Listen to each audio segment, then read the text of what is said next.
What if you woke up one morning and the world was no longer silent? Not because of traffic, alarms, or human voices, but because every animal around you had started thinking out loud. The neighbor's dog isn't just barking anymore, it's grumbling about your haircut.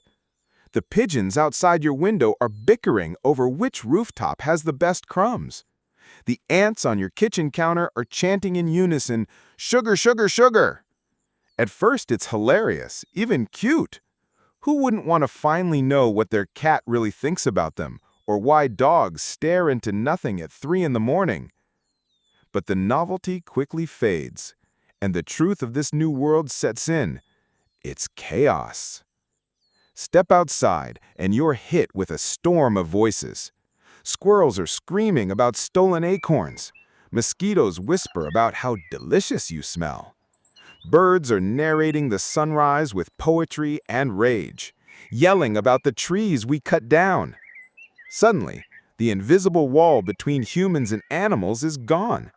You don't just see them, you hear their thoughts. And once you've heard them, you can't unhear them. The world becomes unbearable. Cities are deafening as millions of stray animals, pests, and birds flood the air with constant chatter. You realize just how many rats live in the walls, how many cockroaches watch you eat dinner, how many worms panic under the soil when you walk above them. And then comes the truth we never wanted. Animals don't just think about food and survival. They think about us. Your cat, who purrs in your lap, might secretly despise your clumsy affection. Your dog, loyal and loving, might reveal how confused and lonely he feels when you leave him all day. A cow might beg you not to eat her calf, while a crow curses your name for destroying its tree. Zoos collapse as lions roar in fury about their prisons. Slaughterhouses become unbearable as pigs and chickens scream their terror.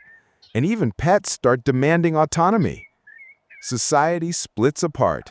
Vegans become prophets, the meat industry implodes, and every meal you eat becomes a negotiation with voices you can't ignore.